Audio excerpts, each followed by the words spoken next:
Stay curious. Stay calm. Dawn over the Avon lowers like a cooled coin into the basin. You feel its chill on the back of your neck as you step from the quay. Wooden planks wet with last night's tide. Salt in the air cut by the sharp sweetness of pitch. A gull complains. The cathedral bell answers once and stops. The city breathes through ropes and timbers. You hear Capstan creak and the low talk of men who measure risk by the weight of bales. In that half-light, the shoreline looks less like a map than a ledger. Rows of warehouses, narrow alleys where ledgers are kept under lamp, and tall ships lying like sleeping beasts, their masts knotted against the sky. The river moves them. The merchants move the rest. By the late 17th century, Bristol had reshaped itself around this river. Fortunes were written in timber and tobacco, in sugar and rum, and, less openly, by human bodies that crossed the Atlantic under flag and contract. Dockside laborers, sailors, factors, and clerks all played parts in the city's daily liturgy. No single man made this trade alone. It required networks of small violences and quiet calculations. Credit extended, insurance paid, coastal deals struck in whisper. A long-keeled vessel slides free of her moorings. Sailors shout. The mate slaps a coil of rope. A box of Spanish bolts rolls on deck. Nearby, a factor, watchful, but ledger-minded, unseals a barrel to test the stowage. His fingertips find oil and cedar. He inhales and measures goods by smell. He does not, in public, speak of the human merchandise that will later be recorded on his pages as number. Inside the warehouses, the air is warmer, layered with spices. Rope smoke darkens beams. Men count by candlelight, fingers stained with tar and sugar. You can smell molasses, that slow, sweet tang that wins from ship to parlor into the accounts of merchants. Ledgers grow heavy with names of islands, Nevis, Barbados, Jamaica, and with entries that tie a single voyage to plantation economies. Each name marks an exchange of goods for labor imposed elsewhere. Alongside these transactions ran a quieter commerce. Notaries and translators who turned speech into contract. Coopers who bent oak to the shape of hogsheads. Carpenters who fixed rat holes in a ship's hull before a long crossing. You might pass a woman selling hot meat and see sailors tear at it with the hunger of men about to face months at sea.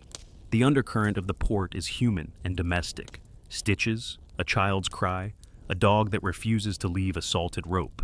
But every small comfort depends on larger movements of goods and people. The mechanisms are practical. A merchant house outfits ships with goods for the West African coast. Textiles, firearms, beads, small mirrors. These choices mattered. West African markets had their own tastes and politics, and trade goods were selected to match them. There, on landing beaches and river mouths, European factors negotiated with African traders and rulers, exchanging goods for captives taken in war or seized by raiding parties. Those exchanges were not isolated. They were embedded in wider regional conflicts and economies. Back in Bristol, the counting houses tallied returns. Sugar and tobacco arrived first, their weight making ledgers sing. Payments flowed through bills of exchange. Credit lines stretched to London and the islands. Underwriters calculated the risk of storm, disease, or revolt. The money, when it arrived, was ostentatious. New facades, silver plate, donations to almshouses, gifts to guilds. Some of this generosity became the city's visible architecture. Yet the ledger contained its own contradiction. Profits depended on a commerce that turned human lives into cargo. The social life of Bristol, its charities, its schools, its civic pageantry, was funded in part by this unfree labor. Merchants who paraded as model citizens profited from a system built on violence. That tension shaped the city's streets as surely as freight or smoke. At the river's edge, a child runs with a scrap of sail. An old man leans on a cane, fingers blackened by rope. What connects them to the wider Atlantic is not only geography, but a web of transactions that will carry people like them, workers, children, fathers, across oceans for others' profit. The architecture of fortune appears in a single moment, a crate unloaded, a ledger entry closed, a purse opened. Each is an ordinary action that links everyday life to distant plantations. A captain signs a manifest. A clerk folds the paper and places it in a chest. Ordinary gestures are the hinge between legality and brutality. The port moves in rhythms that make moral complexity possible. Tides of profit, and tides of silence. There are small sounds that tell more than any ledger. The scraping of a pack into a hold, the whisper of a quill, a sailor's low, private prayer before a voyage. Each sound folds into a story that, when followed, reveals how fortunes were made and on whose backs they were raised. A ledger is opened, and the first entry of a voyage is written. Destination: West Africa, cargo, textiles, trinkets, return, sugar, tobacco, and human freight. The pen hesitates, a small human pause on a page about to be multiplied into wealth. That pause is a kind of cliff, where a city's prosperity and a people's suffering meet. Morning light that finds the port rides up into the city's narrow lanes and finds the merchant houses waiting like small courts. From the outside, they look respectable. Brick facades, sash windows, a carved doorway, a small plaque of trade. Inside, the public face dissolves into rooms arranged for calculation and display. The counting house sits at the front where daylight helps the clerks read ink. Beyond it, rooms soften into parlors where a merchant's family receives guests and samples of foreign wares. A merchant house was rarely a single person or a single enterprise. It was a web that threaded Bristol to London, to Lisbon, to the West African coast, and to the Caribbean islands. Partners signed articles that apportioned gains and losses. Factors and agents took instructions across oceans. Clerks wrote letters that would shape the debates in distant harbors. Investment was parceled into shares in a voyage, partial ownership of cargoes, and mortgages on plantations.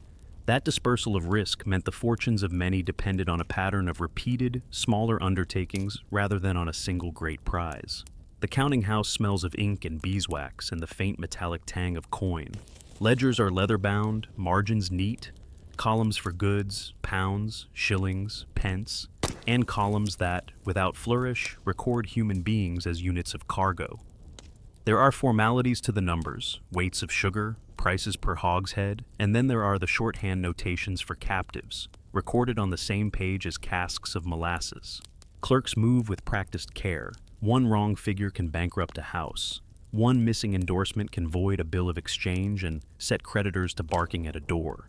Decoration is part of the message. Maps hang on walls, routes penciled across oceans, islands inked like small flags. Cabinets display imported wares, Chinese porcelain, lengths of West African cloth, a carved ivory tooth. On the mantel sits a heavy silver sugar basin, its luster paid for by cane boiled on plantations. A child's wooden toy, carved from an imported tusk, rests beneath a family portrait. The domestic and commercial lives are braided in objects that speak of wealth and its sources without saying so aloud. Trust lived in paper and reputation. Bills of exchange moved capital without moving coin. A Bristol merchant might draw on a London house and expect it to be honored. Underwriters and brokers in coffee houses assessed risk, gossiping about storm seasons and the reputation of captains. A long family pedigree and sound connections meant cheaper credit and better terms. Newcomers found themselves on shorter leashes, expensive loans, bottom-ray agreements secured on a ship's hull, and the constant watchfulness of creditors waiting to call in debts. The rituals of business made moral distance tolerable. A brief letter from an agent on the West African coast, typed, dated, folded, might read only that goods had been exchanged and a ship would sail at the next moon. The clerk filed it beneath other letters. A receipt for rum was pinned beside a note ordering insurance. Weeks later, those files would be matched with cargo receipts, sugar, tobacco, and with entries that turned people into entries, numbers to be sold at market, freight to be allocated, values to be divided. The instruments of trade turned human acts into accountancy, neat rows, sums, totals. Family life reinforced the outward appearance of respectability. Public benefactions, gifts to almshouses, payments for hospital wards, endowments to schools, built reputations that softened scrutiny. Many civic buildings and charitable foundations in Bristol were funded by merchants whose fortunes were tied to Atlantic commerce. The same hand that signed checks for a school might also sign letters financing voyages where captives were bought and sold. Civic pride and private accumulation fed one another in a civic ecosystem where charitable acts could mask the origins of income. Within each house there was hierarchy and choreography. Senior partners took decisions over claret and conversation in evening rooms, warmed by coal. Younger clerks labored under windows, hunched over their quills. Servants ran errands, carrying parcels of tea, fetching letters, polishing the silver that proved the house's means. Women of the family managed household economies and social alliances. Marriages linked merchant families into wider networks of credit and influence. Alliances reinforced by dowries and shared investments. Social relations were not mere ceremony, they were financial instruments. Yet the apparatus was fragile. A captain might fail to deliver cargo because of storm, sickness, or rebellion. A vessel might be wrecked or taken. When a letter returned with bad news, panic translated quickly into ledger entries, demands for payment, calls on guarantors, a scramble to reassign assets. Sometimes the remedy was pragmatic, selling a parcel of a voyage to raise funds. Sometimes it was catastrophic, a public bankruptcy that erased years of accumulation in a single season. The veneer of respectability could crack fast. The partner's life balanced public ceremony and private calculation. Portraits looked down from walls like witnesses, while correspondence arrived like small accusations. At a supper table, a merchant could toast the city's prosperity and speak of patronage. In the morning, he would read a list of cargo and see in black ink the names of ships, the weight of sugar, and the tally that, for him, meant profit. That arithmetic did not show the faces of the people counted. On certain evenings, a clerk would bring a thin envelope, a letter from a factor on the African coast describing prices, the state of local politics, and the goods desired: beads, metal bars, cloth. The partner would lift the letter, set it by the window, and think of routes and risks. The choices that followed, what to send, what to insure, what to buy, would determine the next voyage's cargo and, in hundreds of human lives, the odds of survival. Outside the house, the street kept moving. Carts, porters, market calls. Inside, ink dried into decisions that would be executed by sailors and agents thousands of miles away. The merchant house was a small theater where the city rehearsed its power and where private gestures became public consequence. A ledger is opened and the line is written: bought at cost, shipped, sold on arrival, profit. The pen stroke is easy to watch. Its aftermath will be carried across oceans and into plantations, where the arithmetic of profit meets the reality of lives. The morning air tastes of tar and old rope as an agent walks the length of a yard where a ship is being prepared. You stand at the ship's rail and watch the choreography: cooper and sailmaker, carpenter and caulker, all moving with the certainty of repeated tasks. Outfitting is more than loading. It is the careful matching of goods, crew, credit, and expectation. Each decision tightens or loosens the knot that will bind a venture's success. On the dock, the list is practical and exact. Men reckon hull soundness, the state of rigging, and the stores of biscuit and beer. They measure water barrels and pitch reserves against an anticipated length of voyage. A ship bound from Bristol to the West African coast and across to the Caribbean has to carry trade goods for purchase and provisions for months at sea. The same hold that will bring back sugar must first be filled with things: cloth, guns, beads, iron bars, and small mirrors, valued not for their own sake but for the currency they become on distant coasts. Sailors are recruited in the taverns and yards around the port. A captain signs on hands: men who know the sea, men who know the rope, some who know only appetite and fear. Contracts are blunt instruments, wages advanced, shares of prize allocated, punishments spelled out for desertion. On a cold morning, a crew will sign a ship's articles and swallow a draft. They will not ask what the goods consigned to the captain mean for the people who will be bartered for them. For many sailors, voyages are work. Skill and hunger push them into contracts that will test both. A ship's surgeon is hired if the venture can afford one. His trunk arrives with instruments: forceps, scalpels, laudanum, and a case of remedies. Diseases such as scurvy, dysentery, and smallpox haunt the manifest like invisible storms. Captains fitted their vessels with the barest defenses: extra rations of citrus where possible, careful water casks, and a surgeon to patch fevered bodies. Yet the close humid holds where lives would be crowded made disease difficult to prevent. The calculus of provision often balanced economy against human need, and the balance was precarious. Provisions are an art. Biscuit must be hard enough to survive months without rotting. Salted meat must be cured well. Beer and spirits must be stowed to placate sailors and stave off mutiny. On longer passages, fresh food is scarce. Sailors covet any green leaves or a haul of fish. The cook, small and deft, becomes essential. His choices: how to stretch a ration, when to boil the last barrel of peas, can shift the mood of a crew from riotous desperation to tolerable routine. Trade goods are packed with an eye to presentation. Beads are strung in loops, cloth folded to show pattern, mirrors boxed in pine to avoid breaking. Firearms and metal tools are wrapped and cataloged. These are reliable currencies in many coastal exchanges. A factor on the African coast expects certain parcels to arrive on time. Delays mean bargaining positions change, good seasons become bad, and the price for captives can rise or fall with local conflict or harvest cycles. Merchants chose goods not only for value, but for the customs and tastes of partners they would never meet face to face. There are legal preparations too. A ship's manifest is filled out, an inventory that must satisfy customs officers and creditors. A bill of lading promises delivery. Insurance notes are purchased at coffee houses or through underwriters who take a premium against storm or pirate. Bottom-ree loans may be used when capital runs thin. The hull is mortgaged to obtain funds. These instruments allow merchants to lever more cargo, but also bind them to risk. A single storm can turn leverage into ruin, and a lost voyage could sink several houses at once. The human cargo, when involved, required its own measures. The ship was fitted with extra lashing points and provisions for securing people below decks. Barrels moved to create space, temporary bunks set. Captains debated how best to stow people to reduce mortality while still maximizing space. The holds were retrofitted with grating for ventilation where possible, yet the cramped darkness, the smell of sweat and excrement, and proximity of so many made conditions severe. Men who had never known the sea found themselves folded into compartments meant to weigh against sloshing and rot. The ship's anatomy was altered to carry the unmeasured cost of human suffering. Officers rehearsed the chain of command. Whips, shackles, and a few cannon for deterrence were not merely instruments of violence. They were the means by which authority was to be projected. A captain's reputation for firmness could prevent mutiny. It could also prevent uprisings among those below decks. Yet such deterrence had limits.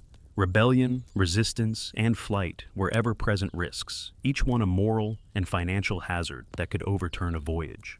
Preparations extended ashore. Letters of credit were drawn. Arrangements with local factors in the Caribbean were confirmed. Tavern conversations relayed maritime rumors. A French privateer off the Scilly Isles, a new fever in Barbados. Each piece of news could rework a voyage's prospects. A captain might delay sailing for a last-minute repair or a favorable wind. A merchant might reroute to another island known for higher sugar prices. The global churn of information, rumor, letter, and emissary, shaped decisions as much as rope and timber. On the morning before departure, the hold is battened down and the last cask rolled in. The crew signs the articles, the clerks close the ledger. A merchant stands apart and watches the ship's lines under tension. The same ropes that will bind goods and people to distant markets. The harbor swarms with ordinary life, but under its surface a commerce of lives is being sealed. A pen scratches the final signature on a manifest. The gate closes between port and ocean, and the small rituals of departure end in a single hinge. The capstan groans, the anchor lifts, and a vessel slides away. On board, the last of the trade goods is stowed. Below, the holds are prepared for the human weight they will bear. The moment of casting off is ordinary and inexorable. Heat folds over the shoreline like a blanket. The ship comes to anchor in a wide, shallow roadstead where smaller boats, paddle canoes, and coastal shallops press close to trade. The water tastes of tannin and mangrove. The air is dense with smoke from cooking fires and the sharpness of fish drying on racks. Here, the Atlantic meets complex human worlds, kingdoms, chiefdoms, coastal towns that have long taken Europeans into their economies and folded foreign goods into local status and power. European forts and castles stand like punctuation along the coast, whitewashed walls, cannons on their bastions, names carved into lintels. Cape Coast Castle and Elmina on the Gold Coast, James Fort, Fort York in other places. These were places of paperwork as much as of powder. They functioned as warehouses, prisons, courts, and offices, spaces where European factors conducted business and sometimes lodged under the protection of a governor. Bristol merchants sent agents, known as factors, to live and work in these forts. The factors' ledger, their reports back to Bristol, and their relationships with local traders shaped what left the coast. Trade goods were unpacked with care. Stacks of red and indigo-dyed cloth were displayed. Coils of brass manillas clinked. Rows of beads flashed in the sun. Barrels of gunpowder were counted. Iron hoes and axes were stacked for inspection. Alcohol, spirits, and wine moved through wooden staves, and small mirrors, knives, and trinkets circulated as currency. The choice of goods mattered. Some cloth patterns found favor in particular towns. Certain kinds of beads signaled rank. Manillas were a widely understood medium of exchange. These items were not merely commodities. They were social tools used in negotiation and alliance making. Negotiation is its own ritual. A European factor met with local middlemen, merchants, war captains, and sometimes representatives of rulers, on the threshold between fort and town. They spoke through interpreters, through gestures, through the choreography of gifts. Before business began, there might be offerings, food, palm wine, or items to show respect. Conversation moved from price to reputation to the political context. A local conflict could swell the supply of captives, while a recent treaty could dry it up. Captives arrived at the coast through a variety of means: prisoners of war, judicial sentences, kidnappings, or domestic raids. They were seldom bought from anonymous markets. They were woven into local politics and economies. Holding places, barracoons, lined certain stretches of shore. These were temporary enclosures where people were held before being embarked. The stench there could be overwhelming. Sweating bodies packed close, smoke from fires and cooking mingled with the odor of neglect. Men and women were often shackled, their wrists marked by rope and iron. Disease spread quickly in such conditions. European surgeons and captains made notes, sometimes pragmatic, sometimes callous, about the state of those held: fevers, wounds, children who refused to eat. Mortality at the coast could be high even before a ship left the roadstead. Ceremony and coercion coexisted. In some places, captives were paraded, inspected for health and strength, and priced according to age and apparent vigor. In others, the exchange was quieter. A purse of manillas exchanged at dawn beneath a tree, a slaveholder's mark applied, a short recitation of terms. Europeans often relied on African middlemen to vouch for provenance. Such intermediaries could reduce the risk of dispute and ensured local elites profited as well. The trade therefore entangled many hands and many choices: European demand, African supply, and the violent structures that connected them. The coastal town itself was a place of hybrid life. Houses shaded by palm leaves stood near European warehouses. Local artisans sharpened knives and mended nets. Women pounded grain and tended children. Elders sat in shade and spoke of lineage. Drums and voices threaded through market alleys. European presence reshaped these rhythms but did not entirely erase them. Music, language, custom, these persisted, and they framed how trade was conducted. The presence of forts could also skew local power. Rulers who controlled access to beaches and rivers gained leverage in negotiations with Europeans.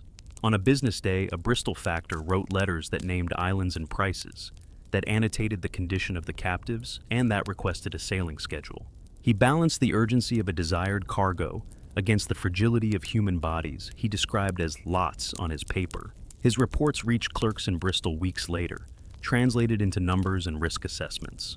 Time stretched across the ocean. Decisions made in Bristol arrived as directives. Conditions at the coast altered those plans. That temporal gap shaped choices on both sides. Payment instruments at the coast often took local form.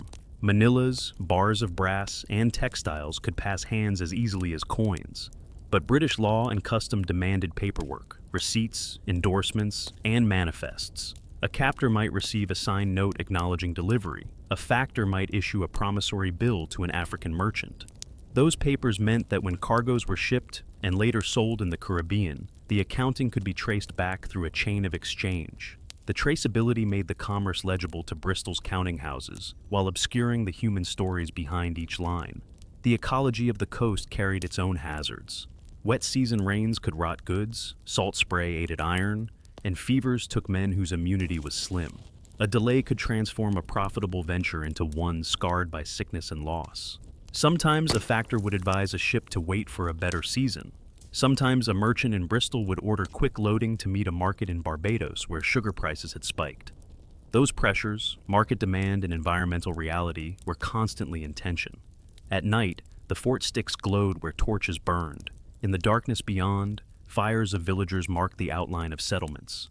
Captives, if they could, whispered and planned. Some sang to remember shore and kin. Others sat hollowed by fear. The coast was a place where futures were traded and terminated in equal measure, where the economy of objects and the economy of people met under the indifferent sky. A factor fastens a receipt to his ledger. Cargo received, hold prepared. The last of the Manillas clinks into a sack. The shores drum slow.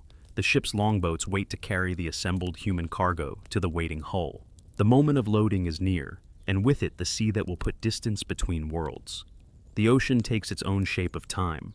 Once the anchor lifts and the hull turns away from the coast, the voyage enters an interval unlike any other, the middle passage. For those below decks, it is not merely a stretch of water, but a changed world, an engineered darkness where the ordinary names of life are replaced by the terms of survival and accounting. The atmosphere is thick and slow.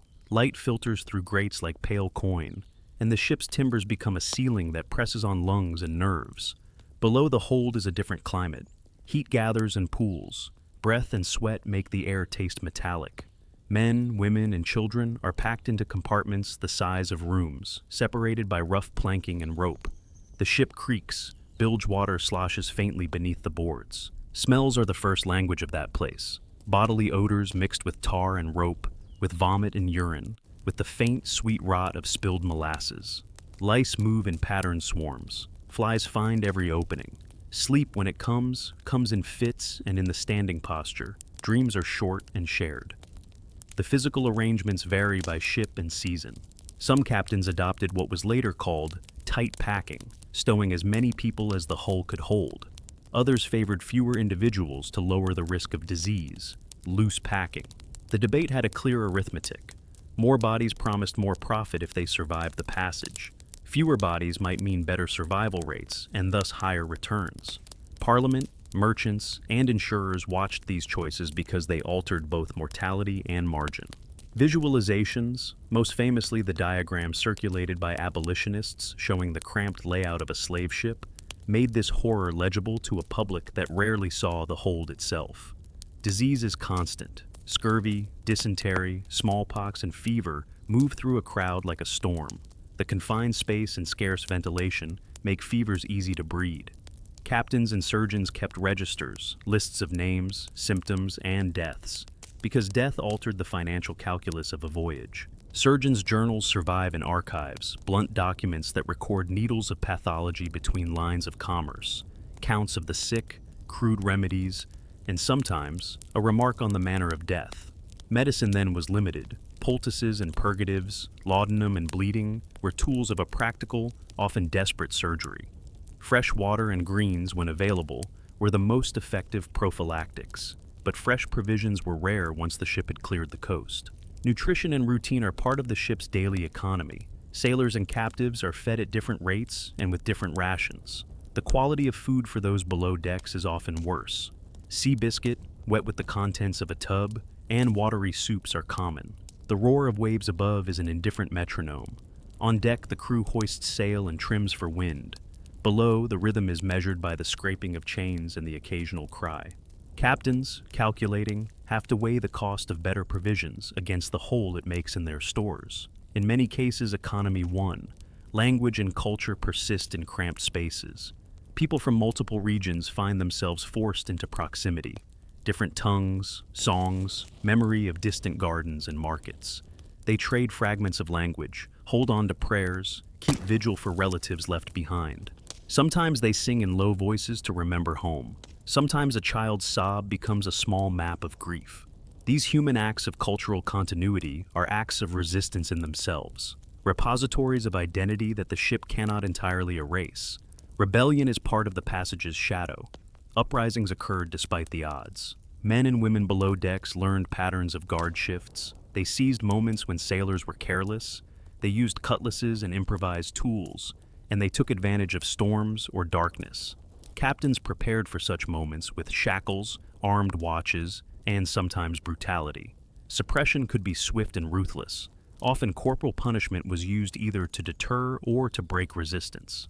Each recorded mutiny, whether foiled or successful, became an event both feared and counted in the ledger back on shore. Hygiene was performed under strain. The crew attempted to wash decks and give those below barrels of water to rinse. On better provisioned ships, captives were allowed short, supervised periods on deck to breathe and wash. On worse voyages, the hold was sealed for weeks. The wet, ropey darkness encouraged quick spread of infection. A single case of smallpox could turn a ship into a rolling hospital, and mortality climbed. Bodies were consigned to the sea with a formal procedure, often weighted and wrapped or left on deck in the worst weather.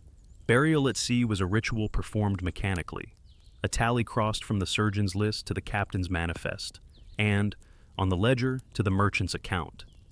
On deck, the world goes on with its own work.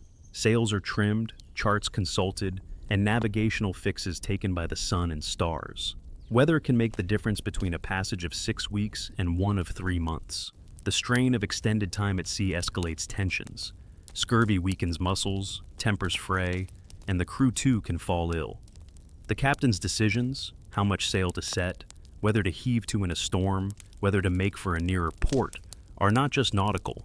They are moral acts with immediate human consequences. The passage ends, for those who survive it, with a landscape that is not relief so much as a shift of captivity. An arriving island smells of cane smoke and heat differently from the mangrove coast. The open air feels like an accusation and a relief at once. But for those still alive, there is no simple solace. They face sale, auction, separation, and the enforced knowledge that the ocean has changed them and removed them from their own world. A captain writes, "Land at dawn," and the crew answers with rope and shout. Below, a hush gathers. Some pray, some sit in stunned quiet. The ship's surgeon tallies the numbers, who died, who lived, and notes the immediate needs for the next stage. The middle passage closes, and a new chapter of enforced labor and plantation life begins. Heat on a sugar plantation is a living thing. It rises off the field in waves that make the horizon shimmer. It gathers in the boilers where cane juice is reduced to sugar. It drags at the limbs of those forced to harvest under the sun. The island air smells of cut grass and molasses, of lime and sweat, and the thin metallic edge of blood where a cane knife slips. Everything moves to the rhythm of sugar, planting, cutting, grinding, boiling, curing, and shipping. That rhythm made fortunes in Bristol and left other lives in ruin. Plantations were landscapes shaped for profit. Fields of cane run in long rows across cleared forest and lowland marsh. Canes are heavy with sap. They must be cut at the right ripeness, bundled and hauled to the mill within a day or two, or the juice ferments and spoils. Labor is organized in gangs, groups working under drivers who set a pace measured by blows of a whip or shouts in a common tongue. The work is seasonal and relentless. During the harvest, often called the cutting season, men, women, and children move with the same urgency, carrying heavy bundles, slicing through stalks with short, sharp knives, and collapsing on straw-covered ground when a moment's shade appears. The center of industry is the mill and the boiling house. Cane passes through rollers, powered by ox, wind, or steam in later periods, and the squeezed juice flows into troughs. The juice is strained and left to settle, then clarified with lime and boiled in a series of copper kettles called coppers or cauldrons. Boiling fills the air with a fierce, sweet steam. Workers at the fires tend flames, watch the color and degree of bagasse and scum, and ladle off impurities. The master of the works, often an experienced sugar boiler, decides when the syrup has reached the right grain, when it will crystallize into raw sugar. The molasses left behind is drained off and stored in hogsheads. A portion becomes rum in separate distilleries. Another part is exported or sold cheaply. Plantation architecture reflects social order. The planter's house often sits on a rise, shaded and whitewashed, its windows catching sea breezes. Close by are the workshops, blacksmith, cooper, carpenter. Further down are rows of small huts. Negro houses, as contemporary records call them, where enslaved people sleep. Those structures are crowded and simple, wooden frames, thatch roofs, hammocks, or straw pallets. The contrast between the planter's cool parlor and the cramped sleeping huts is a visible geography of power. Control was enforced daily. An overseer rode the estate, eyes sharp for lagging work or stolen food. Drivers, often enslaved people appointed to manage others, pushed the gangs forward. Punishment was a tool of discipline. Flogging, shackling, or confinement were routine threats. Work discipline was not only violent but bureaucratic. Registers logged labor, births, deaths, and absences. Provisioning lists recorded rations of salt meat, bread, and small allowances of corn. Health records, when kept, were blunt. Fevers in a field, a child born weak and soon dead, a worker worn down by years of harsh labor. Disease and death shadowed plantation life. The damp of lowlands bred malaria and fever. Tropical dysentery took young and old. The hard physical labor, poor nutrition, and exposure to mosquito-borne illnesses undermined resilience. Infant mortality was high.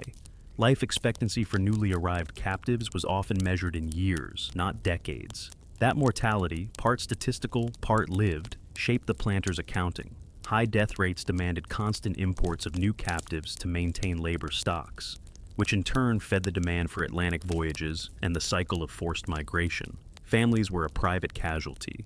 Enslaved households formed bonds and strategies to preserve memory. Secret prayers, songs that hid news, small acts of barter to eke out a bit more food, midwives who delivered babies and consoled mothers. At the same time, family ties could be broken for profit. Sales were legal instruments. An estate might sell a husband, wife, or child to another plantation to pay debts. Auctions in island towns were public spectacles. Rows of people examined like livestock, voices shouting prices, a hammer striking down sales. The transaction's paperwork, bills of sale, inventories, crossed the Atlantic back to Bristol, where partners added entries and divided proceeds. The planter class built its life on displays of order. Gardens were trimmed, tableware shone, the house hosted guests where Caribbean rum and imported claret flowed. Planters bragged of their implements and servants, of the weight of sugar shipped in a season. These outward signs translated into records, cargo receipts, insurance policies, bills of sale sent to merchants in Bristol who had invested in the plantation or owned shares. The planters' prosperity was thus both lived, through gardens and dinners, and accounted for, in letters and ledgers that returned to English counting houses. There were modes of resistance and adaptation on the island too. Enslaved people ran small gardens to supplement meager rations, cultivated medicinal knowledge, and maintained languages that linked them to other places. Some escaped into interior hinterlands, joining maroon communities. Others resisted through work slowdowns, sabotage of equipment, or by maintaining cultural practices that refused the planters' aim of total control.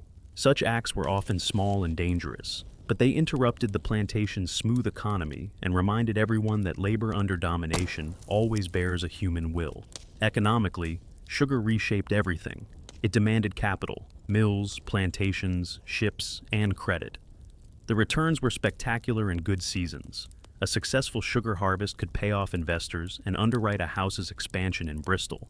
It also required a supply chain, barrels and hogsheads for sugar and molasses, distilleries for rum, markets in Europe for refined sugar. The planter depended on merchants who supplied credit and negotiated sales. That dependency bound distant Bristol counting houses to sticky Caribbean fields in a tight economic knot. At the end of a season, a ship might take on a cargo of raw sugar, molasses, and sometimes rum. The smell of the hold on departure is thick with sweet stickiness that will work at a man's fingers for days. On the quay in Bristol, the sugar will be weighed, tasted by grocers, and then refined or shipped onwards. The product becomes both commodity and status good, used in tea houses and parlors across Europe. Yet its manufacture is rooted in toil and violence. A planter closes an account, a clerk signs a receipt, and a hogshead is rolled toward a ship's ramp. The island recedes into the haze. On board, molasses sloshes and the cargo shifts.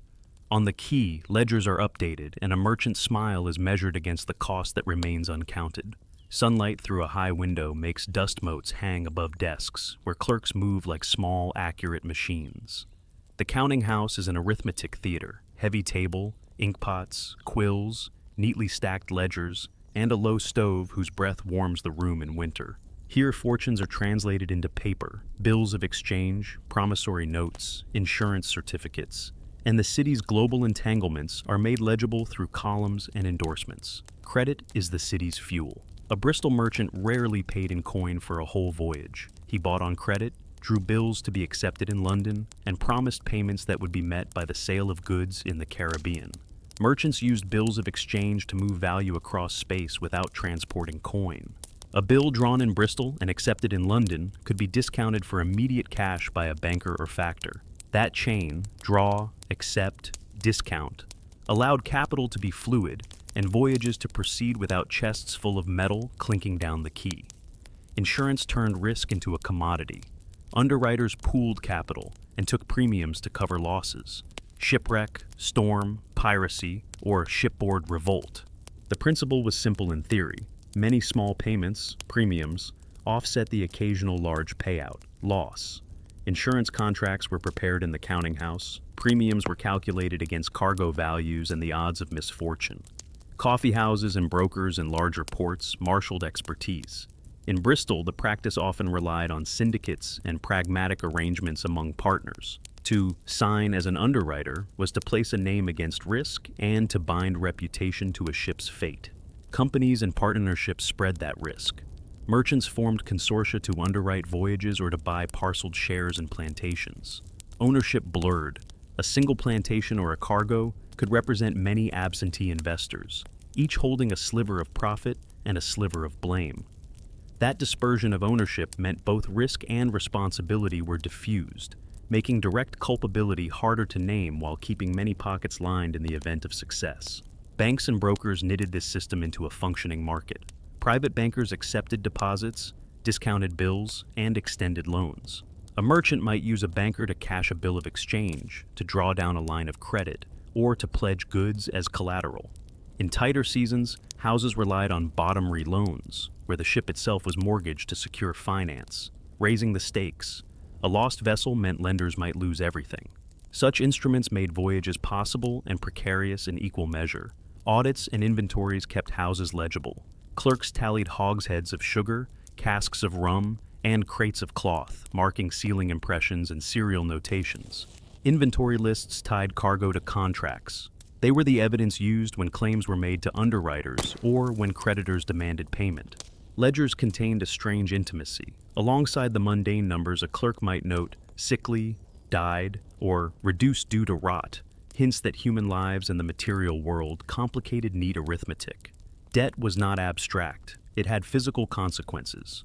When markets turned or a ship failed to return, creditors called in loans. Houses could be forced to sell assets, porcelain, household silver, even land, to cover liabilities. Bankruptcy was public and ruinous. Partners' names printed in lists, reputations damaged, families displaced. Yet insolvency also revealed how interwoven the city's economy was. One failed venture could ripple through brokers, underwriters, and local employment, sending ripples down the social ladder from counting house to quay. Law and instruments enforced dealings. Bills of exchange could be litigated in admiralty and common law courts. Endorsements were promises recorded to secure trust across distance. Shipping papers, manifests, and bills of lading were legal documents. A forged signature or a missing endorsement could become the basis of a dispute. Port courts adjudicated claims, suits over lost cargo, disagreements about the state of a shipment, claims for insurance. Those records show the messy afterlife of voyages, litigation that chased partners for years, the slow arithmetic of compensation and loss. The social rituals of credit mattered as much as the documents. An introduction by a respected family or a written recommendation could open doors at a bank or lower a merchant's interest rate. Coffee houses, taverns, and counting houses were sites of gossip with financial consequence. A rumor about a captain's seamanship could increase premiums. A whispered accusation of speculative behavior might make a lender wary. Reputation was a currency that was spent and conserved with almost as much care as coin. In this system, moral ambiguity became routine. Clerks and partners reconciled double entries, prayed over numbers, and rationalized risks as the cost of commerce. Ledgers made visible what polite society preferred to ignore. The same hands that made gifts to hospitals wrote invoices for captives. That juxtaposition, public philanthropy and private accounting, allowed many to live with contradiction without being forced to name it aloud. Yet numbers could also expose. Abolitionists later used shipping records, insurance claims, and ledgers to trace the trade's scale. The cold arithmetic merchants relied upon became the evidence that mapped routes, tallied voyages, and quantified human cargo. Paper that once obscured human stories could be turned into testimony against them. The counting house's careful record-keeping became a way to understand the machinery of bondage. A late afternoon bell warns the end of the working day. A clerk closes a ledger and tucks a bill under his arm. Outside, a cart creaks with the weight of a seasonal shipment. Inside the counting house, ink has dried on an entry that will be argued in courts, divided among partners, and perhaps used by opponents to make a moral case. The ledgers are not silent. They speak to futures not yet counted and debts not yet repaid. Rain on slate makes the counting house windows a blurred wash of gray. Inside, candles and quills throw small islands of light over documents that will decide fortunes. Insurance is the thin skin between profit and ruin, a market for worry where names are pledged against storms, mutiny, and misfortune. In Bristol, as in other Atlantic ports, merchants learned to turn the sea's uncertainty into contracts, to write words that would move risk from one pocket to another, and to make law a business instrument. Underwriters meet in coffee houses and private rooms, not in courtrooms. They gather where gossip, seamanship, and actuarial sense mingle. A man willing to underwrite a voyage signs his name to a policy in exchange for a premium. Money paid now for the promise of indemnity later. The premium reflects fear. Weather patterns, the reputation of a captain, reports of privateers, and the notorious health of particular coasts. Underwriters are merchants of probability. They price the chances that a ship will complete its circuit intact and that its cargo, be it sugar, rum, or human beings, will reach its buyer. Several legal devices scaffold this commerce. Bottom-rate loans allow a captain to borrow against his ship. If the voyage succeeds, the lender is repaid with interest. If it fails, the lender may lose the principal. Bills of exchange let merchants move value across distance, while bills of lading and manifests certify what was aboard. These papers, precise and brittle, become evidence in disputes. Maritime custom and common law meet and sometimes collide. A forged signature, a missing endorsement, or a disputed valuation can turn a ledger into a battlefield. Maritime lawyers, men in heavy coats who smell of ink and damp wool, translate catastrophe into argument. When a ship is lost, claims are made not only against wind and wave, but against human action. Was cargo jettisoned in genuine necessity or thrown overboard to collect insurance? Did a captain act prudently in heading for a nearer port, or did he take a speculative course to chase better prices? Admiralty courts and common law judges parse motives, seasons, and seamanship with a grimly technical patience. One notorious case makes the point painfully clear. In 1781, a ship's crew cast scores of captive people into the sea, claiming it was necessary to save the rest of the cargo. The subsequent litigation, an attempt by owners to claim insurance for the lost human property, exposed the brutal logic that turned persons into entries. The case did not remain a closed legal argument. It seeped into public conversation and gave abolitionists raw material to show how legal instruments had been marshaled to value property above life. Legal papers and insurance ledgers thus became evidence of cruelty as well as of commerce. Law could also be creatively used to distribute liability. Merchants spread ownership in voyages among many partners so that no single failure would ruin one household. Underwriters sometimes required precise lists and sworn statements before paying out. A missing parchment could mean refusal. Companies learned to draft clauses on jettison, on fire, on rebellion that shifted the burden. These clauses could be technical, but their moral effect was clear. A contract could make murder into a matter of loss adjustment if the wording allowed it. Courts developed doctrines to handle shared loss. Concepts such as general average, where owners proportionally share the loss of a deliberate sacrifice to save a voyage, gave a communal arithmetic to catastrophe. If part of the cargo was thrown overboard to lighten a foundering vessel, owners could seek compensation under general average. The law thus provided mechanisms that eased economic risk, and in doing so, it sometimes formalized the dispossession of human beings. The ledger and the law together could normalize acts that, off paper, were violent. Evidence was everything. A surgeon's journal, a captain's log, a sworn deposition from a crewman. These small, stained documents could decide whether an insurer paid or refused. Clerks copied entries in careful hands, making duplicates in triplicate, because a missing page could mean denial of a claim. The meticulousness of paperwork was both a tool for accountability and a shroud. A careful manifest might hide cruelties behind technical terms, while a slip of the pen could reveal them to a later reader. The interplay between law and public opinion grew more intense in time. When gruesome facts, names, dates, receipts were made public, they could move beyond the courtroom and into pamphlets, sermons, and petitions. Abolitionists combed through shipping records to show scale and pattern. Ship logs and insurance claims provided the arithmetic of a trade some wished to deny or minimize. Paper that once served to secure commerce became the same paper that argued for abolition by making visible the commerce's machinery. For merchants, the lesson was practical and existential. Legal certainty mattered, reputation mattered more. A judge's ruling could set a precedent that altered the cost of premiums. A public scandal could make underwriters balk at insuring particular coasts. Merchants who wanted to continue trading in profit and respect had to keep both their papers and their reputations in order. A single badly worded policy, a captain's misstep, or a publicized atrocity could change the calculus of an entire route. At the end of a long hearing, a clerk might fold a judgment into his satchel while rain tapped the courthouse roof. Outside, the city moved on. Ships roped at the quay, children chased one another past warehouses, and dinner smoke drifted from the planters' houses. But law had edged into the everyday. It had authorized forms of loss, and it had made commerce legible. That legal framework, technical, repetitive, and unquestioned by many, both enabled and obscured a trade built on bondage. A chest arrives at the counting house, a captain's sealed log, a manifest with cramped handwriting, and a surgeon's list tucked inside. The partners gather to read the papers that will determine whether the voyage's loss is an accident or an argument. Outside, the river keeps its indifferent reckonings. A city's prestige is a living choreography of ceremony and access. In Bristol, that choreography was practiced in guild halls, at the shipping quay, and inside rooms where names mattered as much as coin. Men and women who held civic office, mayors, sheriffs, aldermen, moved between public duty and private interest. Their robes and seals marked authority. Their decisions shaped who could trade, which ships could dock, and which investments would be encouraged. Power in the port was not merely a matter of accumulated wealth. It rested in the routines by which authority was recognized and perpetuated. At the center of these networks sat the Society of Merchant Venturers.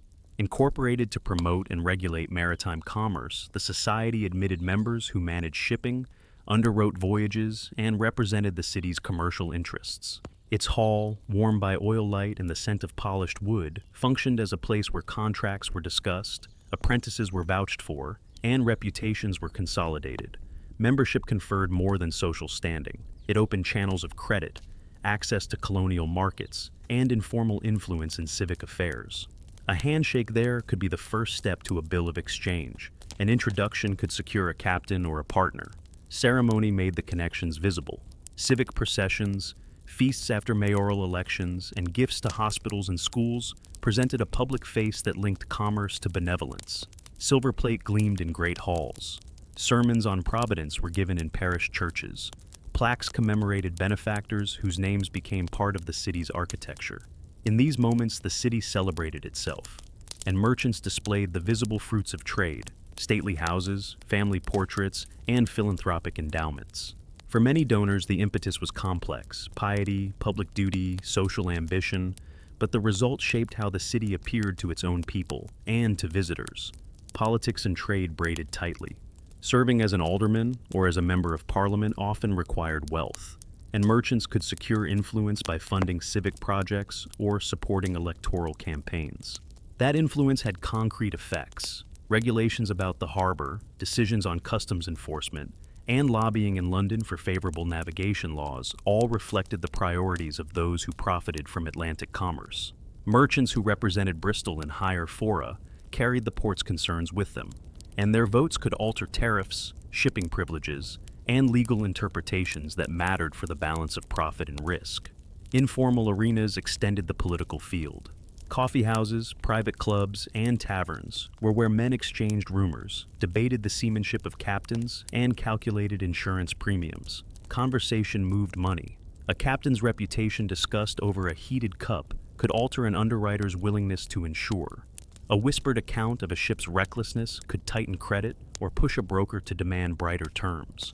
Power was built as much on talk and trust as on ledgers and title deeds. Reputation was a fragile but crucial commodity. Yet the civic stage rested on the labor of ordinary people. Dock workers, coopers, shipwrights, and porters performed the daily mechanics of trade. Those who loaded hogsheads, walked the ropes, and lashed sails rarely sat in the halls of the merchant venturers. yet their labor made the display of wealth possible. This dependence created a brittle social relation. Prosperity at the top required steady hands below, and those hands were often poorly rewarded. That imbalance produced tensions, occasional strikes, protests over wages, and local unrest when prices or employment fell, and it kept the city attentive, if uneasily, to the precariousness that underwrote affluence.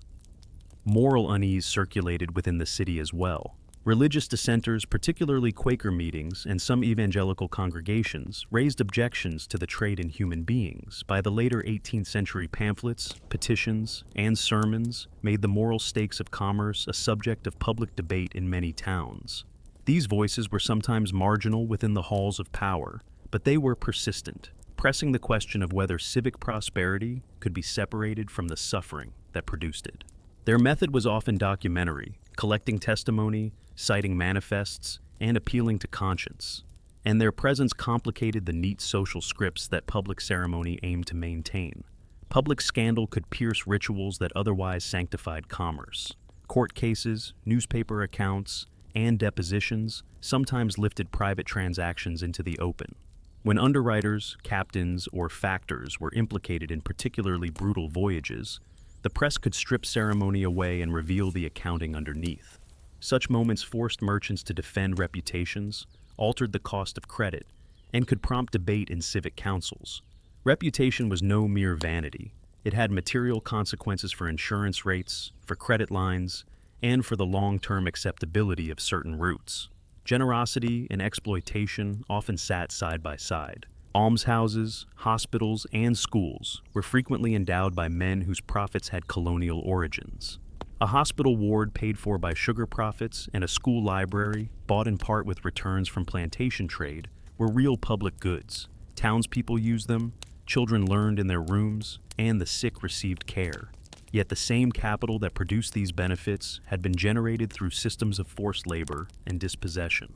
This contradiction shaped how history, commemoration, statutes, and the urban fabric would later be read and contested. Elite families managed memory with ceremony. Portraits were painted, public works endowed, and wills meticulously drafted to distribute assets and secure lineage. Naming a schoolroom or funding a charity secured a family's place in the city's narrative. The result was a palimpsest. Streets and institutions inscribed with praise and gratitude, with ledgers and manifests beneath the surface that told a different story about the origins of that wealth. Memory and money overlapped in stone and paper, producing a civic landscape that both celebrated and concealed. Outside pressures would eventually press on this fabric. Parliamentary debates, changing law, and the rise of abolitionist literature all reshaped the terms of trade. But within the city, many practices endured for years. Local office holders managed port affairs, underwriters continued to price risk, and families continued to transfer wealth across generations. The rhythm of civic life made commerce feel routine and respectable, even as dissenting voices gathered force. On a damp morning, the mayor leads a procession, banners and silver glinting beneath a gray sky.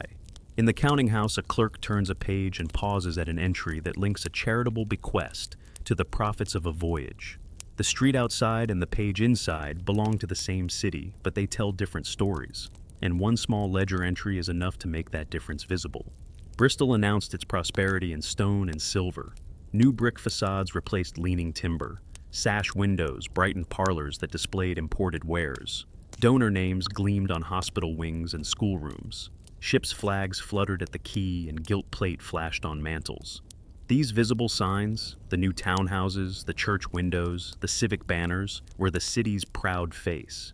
People judged the port by what they could see: neat streets, furnished rooms, public benefactions. Yet those surfaces were sustained by labor and violence that the city's displays rarely named. The silver sugar bowl on a dining table traced a chain across the Atlantic. Cane cut in tropical fields, juice boiled in kettles, sugar packed into hogsheads, barrels rolled to the shore, and ships crossing the ocean. Ledger entries in counting houses connected a merchant's new facade to a cargo manifest, and to lists kept by surgeons and clerks. Portraits recorded silk and ribbons. They never recorded the cramped holds, the barracoons on the coast, or the plantation fields where cane was cut with knives and hardbacks.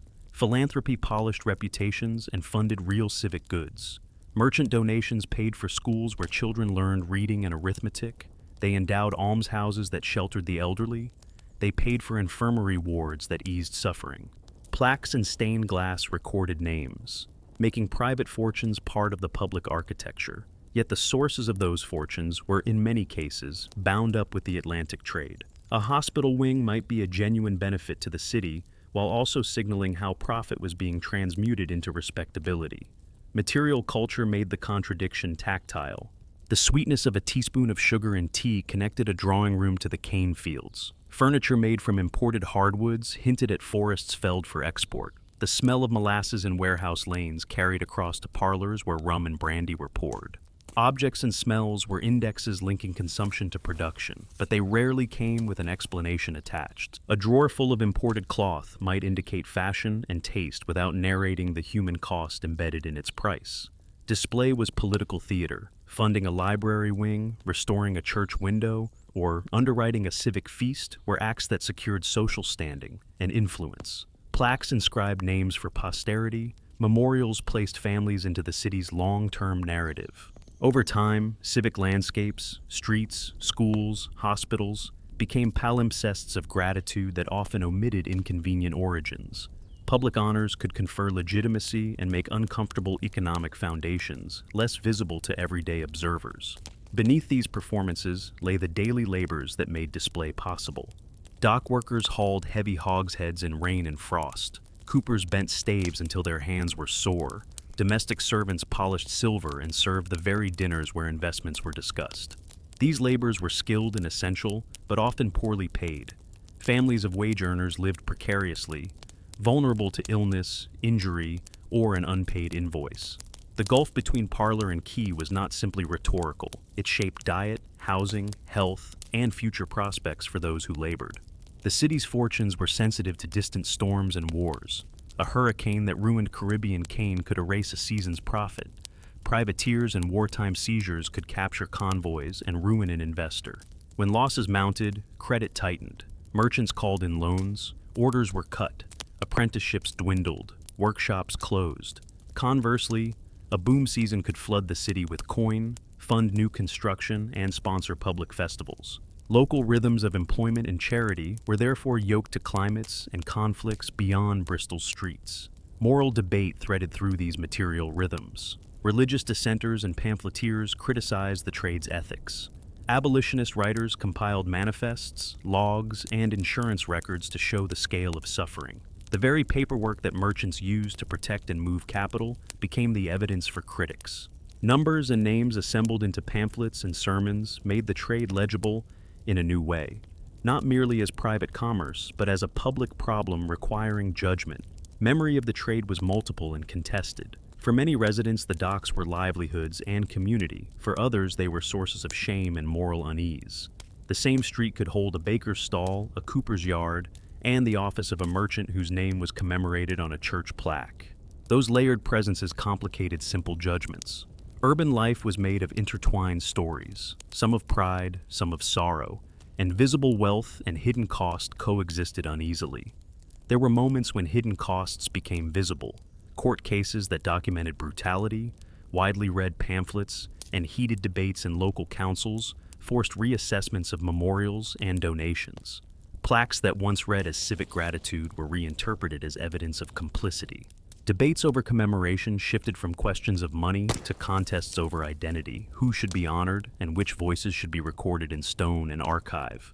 Even without dramatic exposure, the moral tension lived in everyday scenes. A child playing beneath a benefactor's plaque, a woman buying bread with coin partly supplied by sugar profits, a clerk turning the page of a ledger that lists voyages and cargo. If those ledgers were read aloud and connected to monuments, the city's skyline and its proud inscriptions would be seen differently. Accounting for what built the city would require more than apology. It would require structural change in how wealth is recognized, taught, and redistributed. A clerk closes a folio by lamplight. A child brushes dust from a memorial tablet and runs on. Both gestures belong to the same civic order, and both are bound to Atlantic circuits that made fortunes possible. The ledger sits on the table, waiting. How the city will read its pages, and how that reading will shape memory and restitution, remains unsettled. Footsteps on cobbles, a kettle's thin whistle, a child's shout chased down an alley. These are the rhythms that made Bristol feel ordinary even as extraordinary fortunes were being tallied in the city's counting houses. Everyday life braided domestic care, market labor, religious practice, and the small economies that kept a port city moving. In those routine moments, complicity was rarely dramatic. It was the accumulation of habits and choices that together helped sustain wider systems of trade and power. Walk a parish lane at noon. Women at doorways stitch garments, mend stockings, and fold linens that will be washed in tubs and dried on lines. Their hands tell the story of a working city, burns from kitchen fires, calluses from carrying water, the faint impressions left by needle and thread. Goods circulate through these lanes. Sugar in a grocer's jar, rum in a tavern flagon, a length of foreign cloth sold at a stall. For many consumers, sugar is a small luxury, a teaspoon in tea after a long day's work. For many laboring families, it has become a regular part of diet. At the market, vendors argue over weights while their children play between stalls. A fishwife calls prices, a cooper bargains for iron. An apprentice carries a parcel of imported textiles to a tailor's shop. The noise is human and practical. The city's needs are met through hands, barter, and the constant motion of goods. Yet each commodity's path has a hidden geography. The sugar in a bowl was cut on an island by labor, under constraints and violence. The rum in a tavern glass was distilled in a boiler tended by exhausted hands. Those invisible origins did not register on the market's face. Domestic servants, women and men, sustain households in ways that leave little trace in civic records. They clean silver, light fires, wash clothes, and care for children of merchant families who have access to schooling and better food, while others toil at the docks. Servants' wages are meager, their rooms are small, their prospects limited, yet the social boundary between servant and master is porous in practice. A servant overhears private conversations, runs messages between counting house and parlor, and carries letters that shape decisions about voyages and credit. In those crossings, information passes and moral questions are glimpsed and then set aside. Religious life complicates moral clarity. In parish churches, ministers preach charity and salvation, while many parishioners silently accept the paradox of benefactors whose gifts rest on enslaved labor. Nonconformist meeting houses sometimes hosted abolitionist voices. Other clergy defended the status quo or stayed silent to avoid offending donors. Faith communities therefore could either challenge or reinforce the city's arrangements. Worship is both comfort and a space where conflicting values meet, and people leave sermons with conscience unsettled or reassured, depending on which voices reach them. Education and apprenticeship reproduce social positions. Young boys apprenticed to coopers, tailors, and shipwrights learn trades essential to port life. These arrangements provided skills and livelihood, but also inserted new labor into circuits that profited from colonial exchange. Girls learned domestic skills that were marketable in middle-class households. Some would be hired into service for merchant families. In training the next generation, the city shaped continuity and limited social mobility, making long patterns of dependence and advantage likely to repeat. Resistance appears in modest and bold forms. Dockhands stage slowdowns when wages are withheld, coopers refuse overtime, skilled artisans negotiate terms. For the enslaved and recently arrived, resistance could be subtle, feigning sickness to miss a day's heavy labor, hiding food in a small garden patch, sabotaging an implement, or preserving songs and prayers that kept memory alive. These acts rarely make court records, but they alter daily life and signal a persistent will to contest control. The everyday tenacity of people resisting small humiliations accumulates into the quieter history of opposition.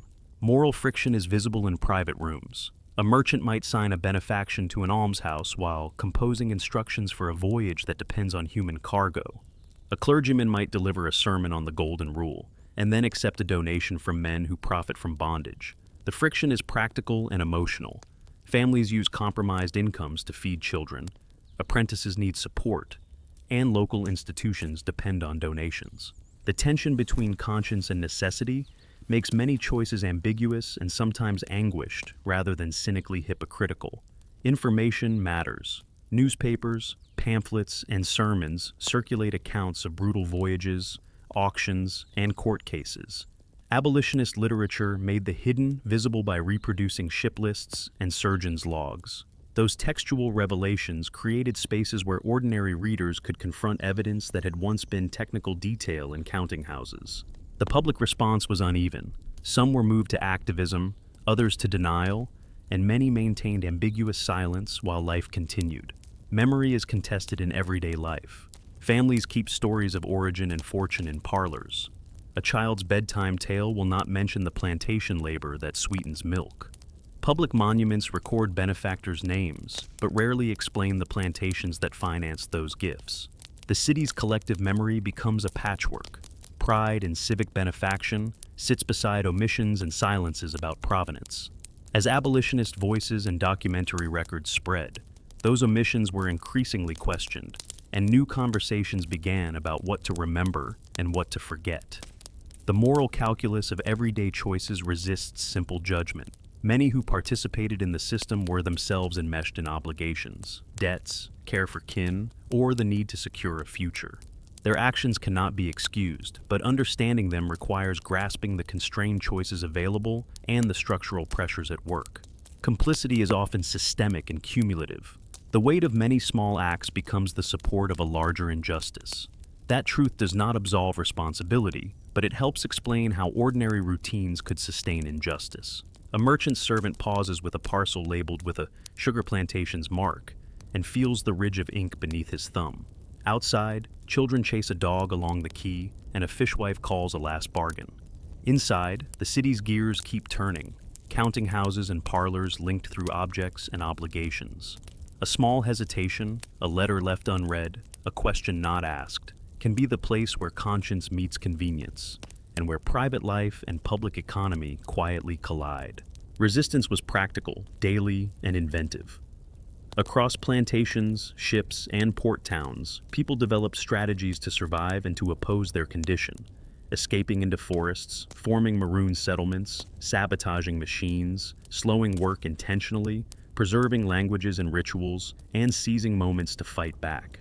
These practices ran through everyday life and reshaped the economy of bondage in ways both immediate and durable. Begin in the fields. A laborer pauses with a bundle of cane and slips a small portion of roasted yam into his sleeve to feed a child that night. Another loosens a cog on the mill until the rollers jam and the gang must halt. A group of workers ties bundles improperly, so an overseer is forced into repeated corrections. These acts of everyday sabotage demanded planning, solidarity, and a constant calculation of risk, because punishment for tampering could be severe. Still, small interruptions stacked up and made the business of extracting profit less automatic. Flight was a central tactic of survival. People ran toward forests, mountains, and swamps, terrain that colonial patrols found hard to control. Maroon settlements emerged in many places, communities of runaways who built self-governing villages, preserved memory and language, and defended themselves when necessary. Some Maroon polities negotiated treaties that secured land and limited autonomy. Others sustained long campaigns that forced costly expeditions. The existence of these communities altered local politics and served as a persistent demonstration that forced labor could be resisted and escaped. At sea, resistance had its own urgency. Captives below decks learned the rhythms of watches and the cadence of sailors' movements. They observed when decks were thinly guarded and coordinated uprisings. Mutinies sought to seize arms, cut rigging, and steer vessels toward freedom or toward ports where asylum might be more likely. Such rebellions were perilous and often met with lethal suppression, but some succeeded in taking a vessel or in forcing negotiation. News of these attempts circulated among captains and insurers, tightening security, and sometimes changing routing choices in ways that rippled back to counting houses in Bristol and beyond. Legal and rhetorical resistance worked alongside physical defiance. Enslaved people and their allies used courts and petitions when possible, suing for freedom, contesting detentions, or invoking technical defects in manumission papers. High-profile legal contests and liberty suits could produce surprising outcomes and provided language that abolitionists amplified in pamphlets, sermons, and newspapers. Making private transactions, public transformed singular acts of defiance into wider moral and political debates and invited scrutiny of the accounting practices that had rendered human lives into entries. Culture itself was a repository of resistance.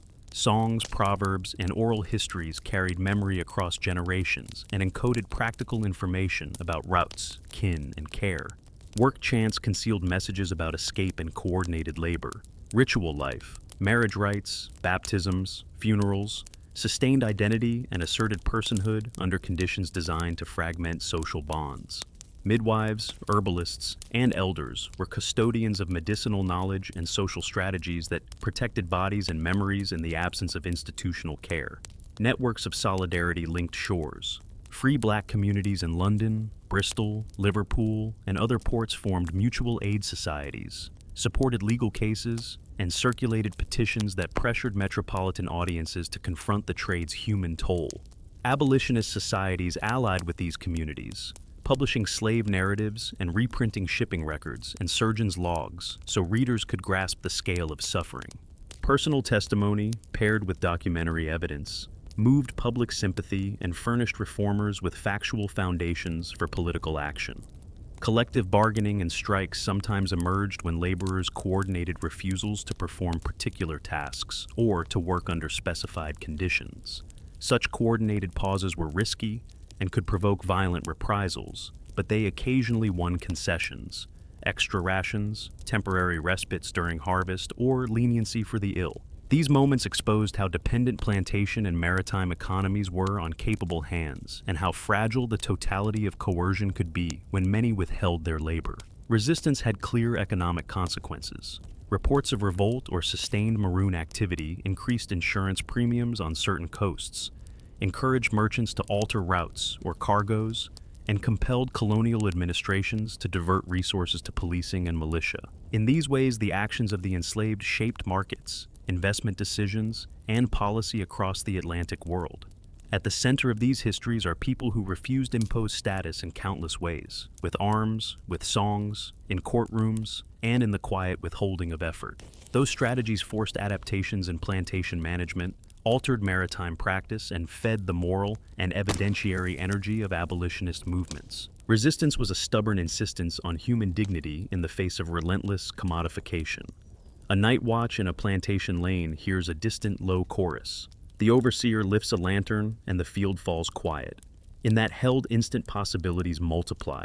Flight into the trees, a sudden confrontation, or a return to work that is already changed by what was withheld. The choice made in that breath will be felt in the field tomorrow, and in the ledgers that merchants keep for many seasons to come. These acts accumulated into pressure that changed public opinion over decades. Their memory persisted in songs, in the settlement of maroon towns, and in the legal and moral campaigns that followed. A ledger looks private until it becomes public. When a voyage failed, through storm, wreck, or disease, the quiet arithmetic of merchants erupted into claims, countersuits, bankruptcies, and moral uproar. Maritime and debt law decided who paid and who lost.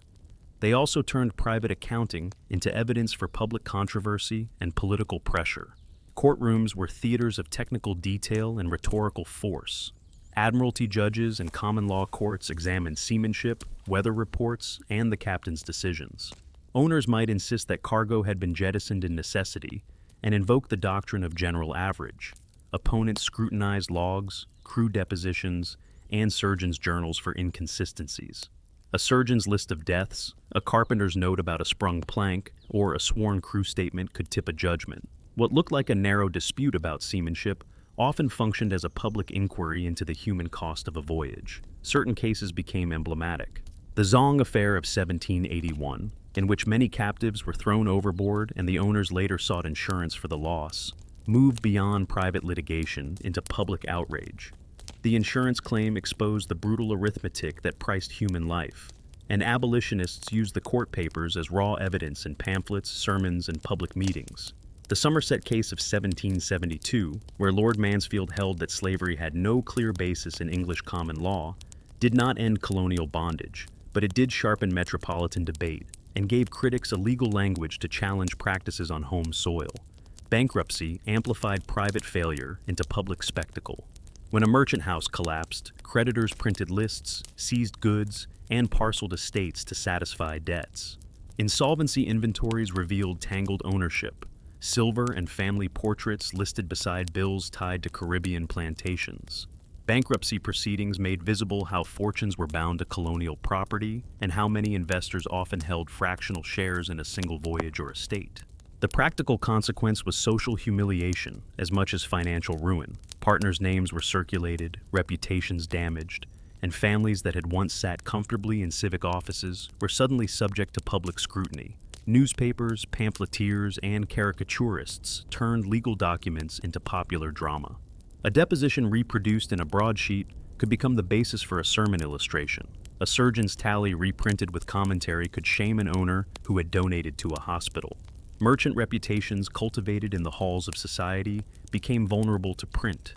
Town meetings, parish vestries, and city councils sometimes had to respond when scandal touched a benefactor or a leading firm. Public censure could be more costly in social standing than financial loss. Lawsuits were also tactical instruments. Merchants sued underwriters to extract payment. Insurers resisted by demanding immaculate paperwork and sometimes alleging fraud. Plaintiffs needed complete manifests, signed bills of lading, and corroborating testimony. A missing endorsement on a bill could defeat a claim. A clerk's meticulous entries could win compensation. In this way, clerks and their neat hands were not merely bookkeepers, but essential legal actors whose work could preserve or destroy fortunes. The public consequences of scandal varied. Some episodes produced brief reputational harm without structural change. Other cases fed abolitionist momentum and prompted legislative reform. Publication of surgeons' logs, shipping lists, and insurance claims helped activists demonstrate patterns of cruelty and loss rather than isolated excesses. That mounting evidence contributed to pressure for regulation and for a broader moral critique of the trade. Parliamentary reform followed a mixture of economic interest and moral agitation. The Slave Trade Act of 1788, commonly known as Dolben's Act, attempted to limit overcrowding aboard British slave ships and required masters to return detailed mortality statistics. The law was motivated in part by concerns about lost cargo and economic prudence. Fewer deaths meant fewer financial losses, but the statute also acknowledged in legal form that the Middle Passage could not remain wholly indifferent to law and oversight. In this way, technical regulation and humanitarian argument sometimes ran together. In Bristol, the effects of litigation and scandal were immediate and social. Families whose names were publicly linked to brutal voyages faced withdrawal of favor. Clients tightened credit. Business partners became cautious. The Society of Merchant Venturers and other civic bodies monitored membership and public image carefully.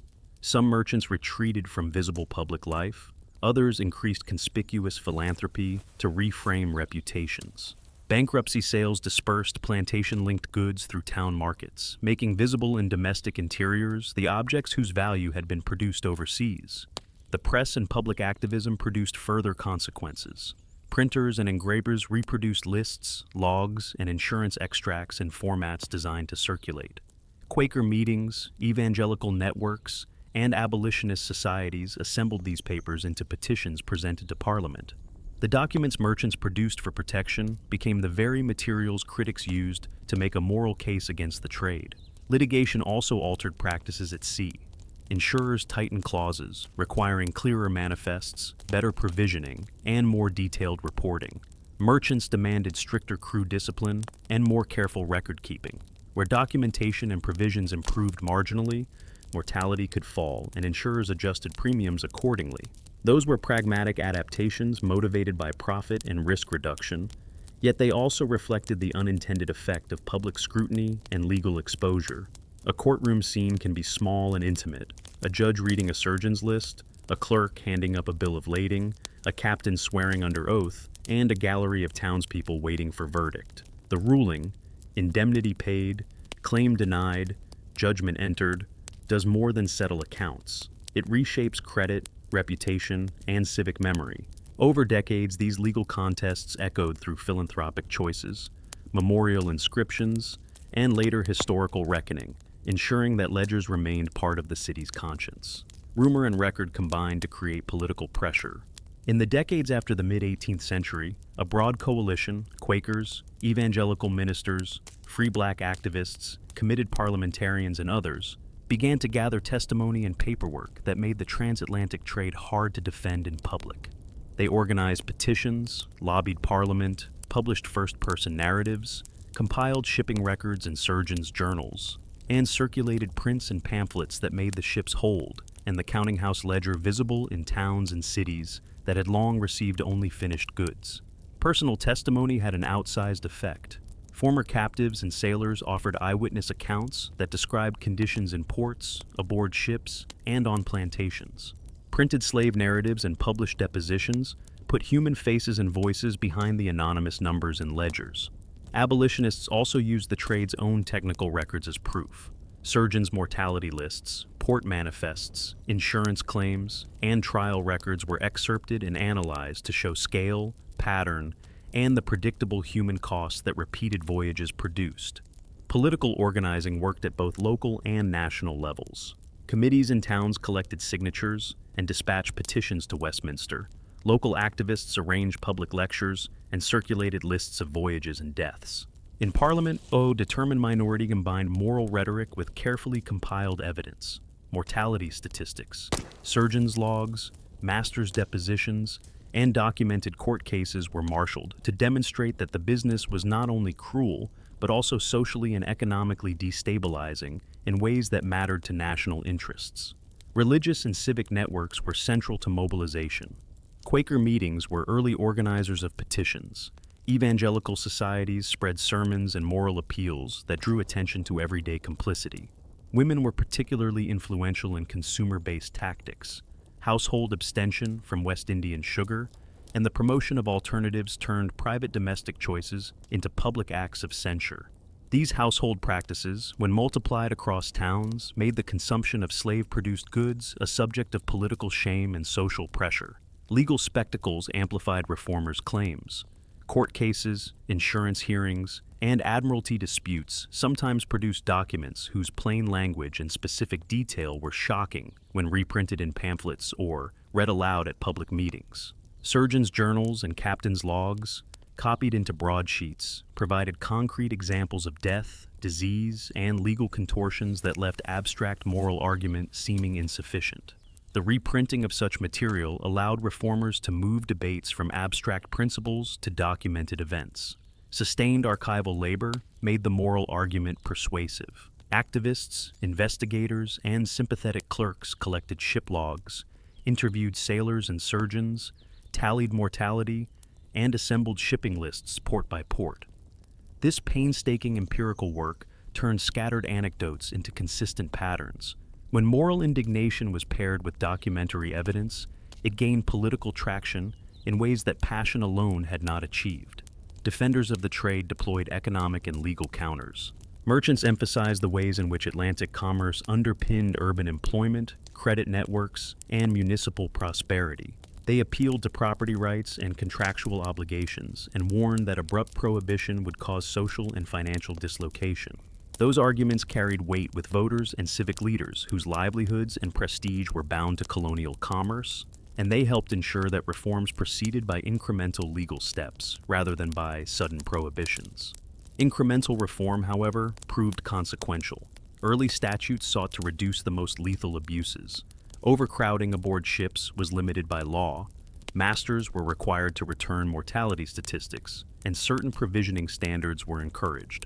Insurance markets and merchant practices adapted as underwriters demanded clearer manifests and more exact reporting. Over time, the accumulation of legal precedents, published testimony, and parliamentary pressure produced decisive legislative turning points that closed key aspects of the trade and changed the incentives that had sustained it. National legislation reshaped local economies and civic life. Port towns experienced shifting markets, intense municipal debates, and renewed scrutiny of public benefactions funded by colonial profits. Merchants with heavy plantation interests faced hard choices: reinvest in other trades, lobby for ameliorative colonial reforms, or double down on defense. Civic institutions, schools, almshouses, and churches found their endowments reinterpreted in light of changing moral expectations, and public commemoration became a contested field as citizens argued about whom to honor and how. The abolition movement also reframed memory and civic identity.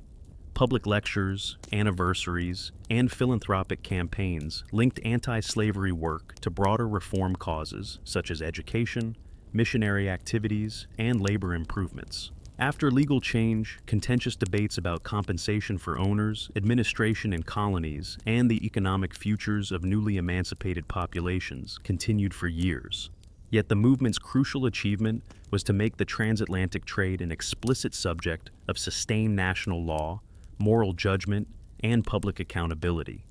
In Bristol, these shifts had particular and intimate effects. Petition drives, pamphlet distribution, and local lectures forced families and institutions to confront practices that had been treated as routine for generations. Plaques on almshouses, schoolrooms endowed by merchants, and hospital wings given in gratitude were read against a mounting body of documentary evidence linking civic benefaction to colonial commerce. Some families attempted to recast their civic reputations with new philanthropy or statements of reform.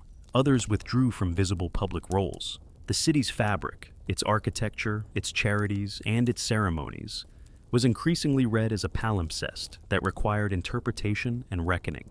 A single published surgeon's list or a widely circulated petition can tilt public argument and alter legal course.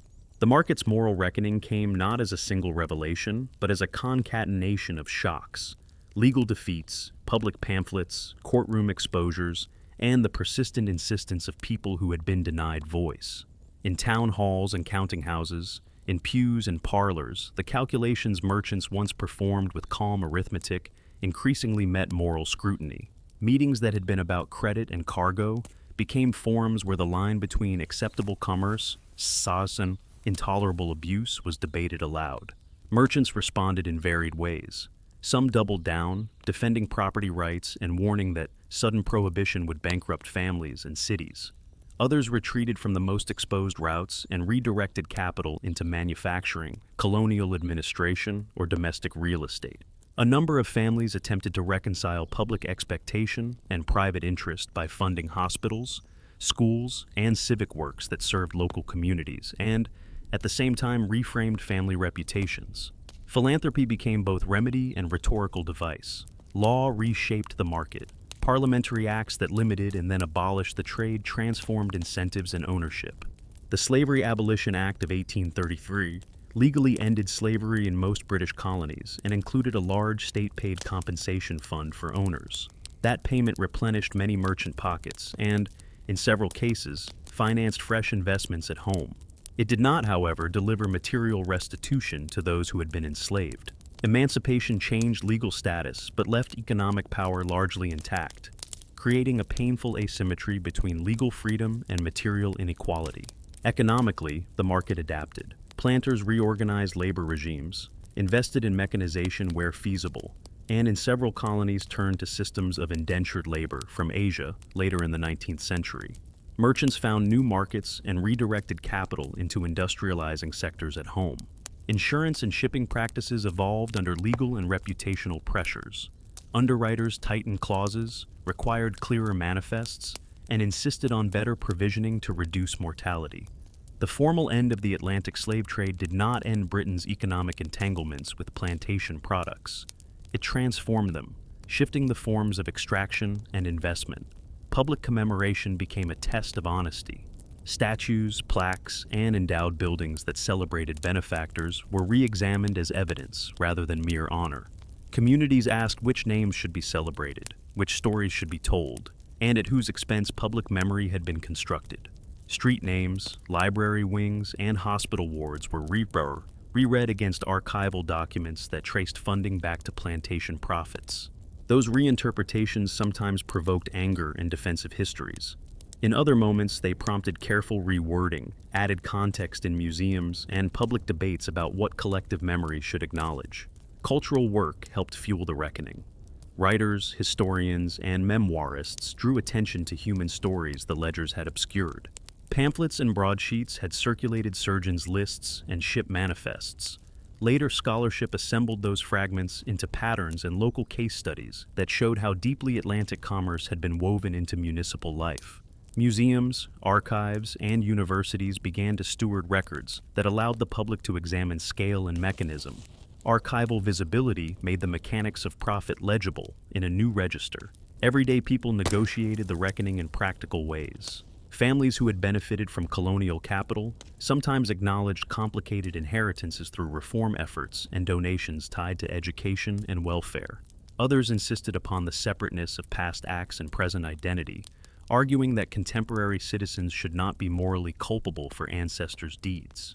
For victims and their descendants, the conversation produced sharper claims, calls for restitution, for formal recognition of harms, and for institutional apologies where appropriate. Consumer action proved consequential. Household boycotts, the decision by many families to avoid sugar and other goods produced by enslaved labor, translated private conscience into public pressure.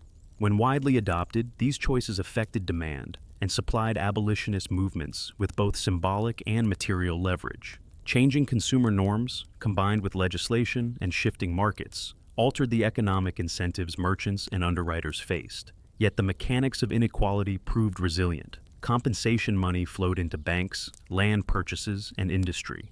Institutions that had prospered from colonial capital, schools, hospitals, and civic trusts, continued to operate and to deliver real benefits to townspeople. The paradox remained stark. Public goods funded by past injustice provided present advantages even as they raised difficult questions about whether benefit and provenance could be disentangled and whether reparative measures were due. Historical conscience deepened over the 19th and 20th centuries. Memory is not static. Museums recurated exhibits, civic plaques were reworded or given fuller context, and public education gradually incorporated the trade's history. Political movements pressed for recognition of historical harms and for tangible redress. The story of moral reckoning is therefore ongoing. It moves across generations, legal regimes, and shifting public sensibilities. In Bristol, the market's moral reckoning forced concrete choices: how to narrate the past, whose names to inscribe on buildings, which donations a city should accept, and how to assess restitution claims. The accounting that once conferred profit became a medium for critique. Ledgers and manifests used to justify wealth were turned into evidence for moral accountability. That transformation altered public life and opened new spaces for conversation about responsibility, memory, and justice. A city council debates a proposal to relabel a plaque whose donor's wealth derived from colonial plantations. Clerks produce copies of old manifests and letters. The hall fills with petitioners on both sides. The question, how to honor civic benefit without erasing painful truth, hangs in the air, unresolved but urgent. How the city answers will shape memory for generations. Stones remember in public ways. The city's streets collect names on plaques, pedestals, and building lintels that tell a story of pride and patronage. But memory is not neutral. It is a choice about what to show and what to hide. In Bristol, as in other ports, the physical traces of history, statues, gilded tablets, benefactors' plaques, became sites of contestation where different publics argued over meaning, culpability, and the obligation to remember. Museums and archives hold the raw materials of that argument. Shipping lists, ledgers, surgeons' journals, and letters are not inert artifacts. They enable historians, activists, and citizens to connect civic benefaction to colonial commerce. When curators mount exhibitions that include such documents alongside objects, sugar tongs, shipping manifests, a planter's ledger, a new narrative is possible, one that acknowledges public goods and names the sources of capital. This archival visibility creates pressure by making private accounting legible in public terms. And where archives speak, debates follow. Monuments provoke strong responses because they are public and durable. A statue in a square or a plaque on a hospital is an assertion. This person is to be honored. When archival evidence shows the profits behind that honor derived from enslaved labor, collective attitudes shift. Some argue for removal, others insist on contextualization, adding plaques, explanatory panels, or counter-monuments that tell fuller stories. The debate is not merely aesthetic. It concerns civic values and which histories a community chooses to valorize, forget, or confront. Grassroots activism accelerates these conversations. Local groups researching parish records and shipping archives can force municipal councils to reckon with controversial names. Public demonstrations, petitions, and local media coverage amplify archival findings and bring them into municipal debates. Community historians and descendants of the enslaved often demand voice in these processes, insisting that interpretation not be left solely to elite institutions. Their claims repoliticize heritage and compel a rethinking of who decides what is commemorated. Museums respond in varied ways. Some remove problematic objects from celebratory display and place them in contexts that foreground provenance and pain. Others commission new panels, partner with community organizations, and create programming that invites public discussion rather than offering a singular narrative. Exhibitions become forums for contested history, spaces where questions about responsibility, restitution, and healing are posed rather than settled. Curators find themselves negotiating between institutional constraints, donor histories, and the moral urgency of fuller transparency. Restitution and reparative measures move from moral argument to practical politics. Calls for financial redress, for renaming buildings, and for funding community projects pivot debates from symbolic recognition to material remedy. Local councils sometimes negotiate apologies, educational funds, or support for heritage projects that center the experiences of enslaved and diasporic communities.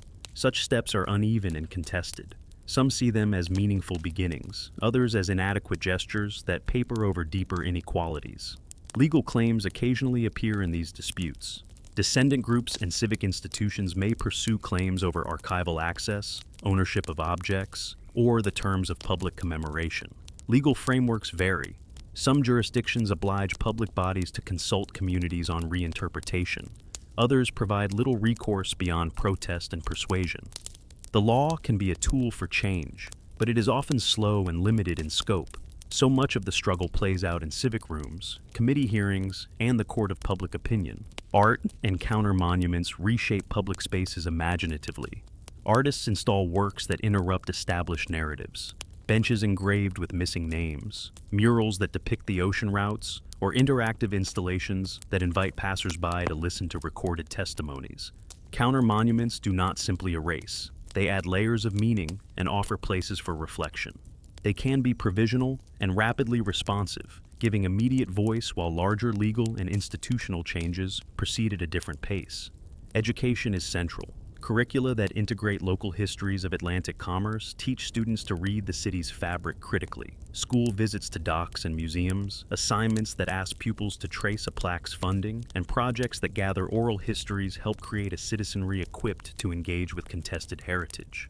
Over time, such education can change how communities think about honor and remembrance, making commemoration less a static reverence and more a reflective civic practice. Public memory is also generational. Older residents may hold pride in philanthropic legacies. Younger citizens may prioritize justice and recognition. That demographic shift changes politics. As new voices gain influence, municipal councils and cultural institutions respond to demands for transparency and reparative action. The politics of memory thus unfold across time, shaped by changing values and new evidence. Practical steps diversify, adding explanatory plaques that acknowledge provenance, renaming buildings whose titles celebrate contaminated fortunes, funding community-led memorials, establishing research grants for uncovering local ties to Atlantic commerce, and creating participatory commissions that recommend changes. No single action suffices. Effective reckoning requires a combination of symbolic, educational, legal, and material measures pursued collaboratively. The city must decide whether visible honors remain uncontextualized, are removed, or are supplemented by fuller narratives and reparative projects. Each choice produces consequences for civic identity, for descendants seeking recognition, and for how future generations will learn and live within the urban landscape. The debate is ongoing because history is not a single story, but a contested set of meanings that a city must continually revise. A council meeting is scheduled where archival teams will present shipping ledgers tied to a well-known benefactor. The public's reaction may alter a plaque's wording or demand a different memorial altogether. The outcome is uncertain, and when the meeting convenes, the room will be full of more than names. It will be full of claims, memories, and the weight of things once assumed permanent. The past does not lie down quietly. It returns in ledgers, in stone, in household memory, and in the architecture of inequality. Across 2 centuries, the consequences of Bristol's involvement in Atlantic bondage refracted outward. Capital flowed into streets and schools, social networks bound into civic institutions, and patterns of wealth shaped generations. That legacy is neither purely moral nor purely material. It is a composite of habits, infrastructures, and lives that are still being lived and disputed. Economic traces are clear and stubborn. Compensation paid after emancipation in 1833 went to owners, not to the people who had been enslaved. That transfer of state money into private hands replenished capital for many families and institutions. That capital financed investments in property, banking, and industry that altered local economies and created durable advantages for descendants of owners. At the same time, freed people, cut loose legally but rarely given material means, faced new struggles: precarious labor regimes in the colonies, limited land, and the long shadow of exclusion. The result is an asymmetry that persists. Law changed status before it changed material circumstance. Memory and identity are contested. Families trace pride to philanthropic gifts in town halls. Others point to the shadows in the same bequests. Museums and schools teach narratives that now try, haltingly, to integrate difficult provenance into displays and syllabuses. Oral histories from diasporic communities carry grief and resilience in equal measure. They insist that commemoration is not a matter only of plaques, but of visible redress and recognition. The city's story becomes a conversation across time: whose voices are heard, which archives are opened, and what counts as a sufficient acknowledgement. Institutions respond unevenly. Some museums redesign exhibits to foreground provenance. Some universities fund research into local ties with colonial commerce. Some charities establish community partnerships to address historical harms. Others resist change, citing continuity of service or the complexity of disentangling benefaction from tainted sources. These institutional responses are important but limited. Structural inequities embedded in housing, education, and employment are not undone by a plaque or a renamed street alone. Reparative politics ask harder questions. Restitution can mean many things: financial compensation, targeted investment in affected communities, legal recognition of harms, or structural policy changes aimed at reducing inequality.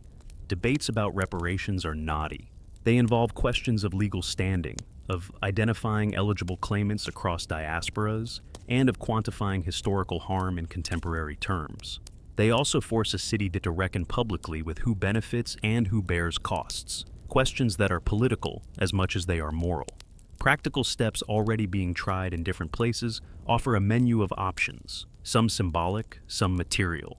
Contextualization of monuments, removal or relocation of statues, funding for community-led heritage projects, dedicated educational curricula, research grants for archival work, and targeted economic programs, scholarships, housing initiatives, business grants that aim to address structural disparities. None of these is a simple panacea. Combined, they form a policy toolkit that communities can adapt to local needs and capacities. Justice also travels through law and finance. Legal claims for restitution are complicated and uneven in outcome, but financial transparency, opening archives, publishing endowments, and auditing institutional origins of wealth creates a basis for negotiation. Endowment review and ethical investment policies force modern institutions to confront where their capital originated and how it is used. When philanthropic boards accept obligations to fund affected communities or to underwrite reparative education programs, they translate acknowledgement into ongoing commitments. Culture matters because it shapes how societies feel their obligations. Public art projects, oral history initiatives, and collaborative curatorial work create spaces where contested memories can be heard rather than suppressed. Storytelling, through drama, exhibition, music, and film, brings emotional truth into civic discourse and helps communities imagine alternatives to silence. For descendants, such public recognition is not mere catharsis. It is an assertion of presence, a claim to space in the civic imagination. Yet reckoning also demands patient institutional work. Curriculum reform that teaches local history honestly, archives that are accessible and prioritize community requests, municipal budgeting that allocates funds to long-term programs rather than one-off ceremonies. Sustainable change often comes from embedding reparative practices into governance, commissions that include affected communities, transparent reporting on institutional ties to colonial capital, and legal frameworks that enable redress where appropriate. There are also moral complexities worth naming openly. Many contemporary residents have no personal responsibility for past acts. Many institutions continue to deliver vital services that benefit wide publics. The question, then, is how to balance moral accountability with pragmatic continuity, how to acknowledge harm, make reparation where possible, and sustain institutions that serve the common good.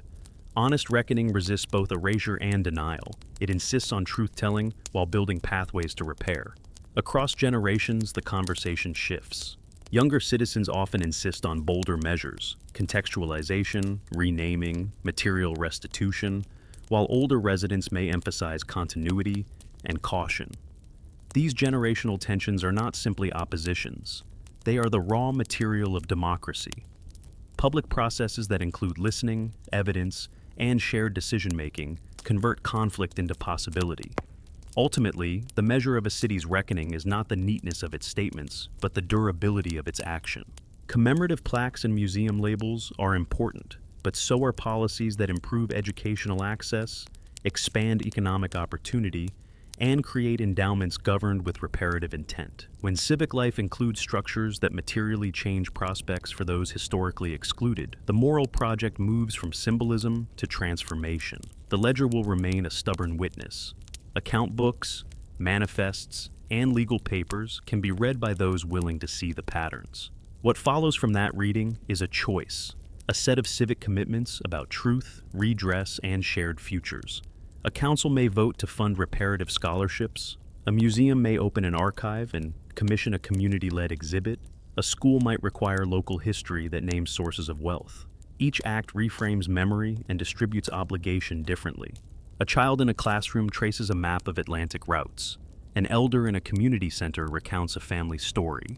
A municipal budget line appears promising targeted investment. The decisions that follow, about money, about memory, about law, will shape how Bristol tells its story and how its citizens inherit justice. A final audit arrives at the town hall, an inventory of bequests tracing funds to plantation accounts long closed. The committee reads the list, and the room waits for a motion that could convert accounting into action.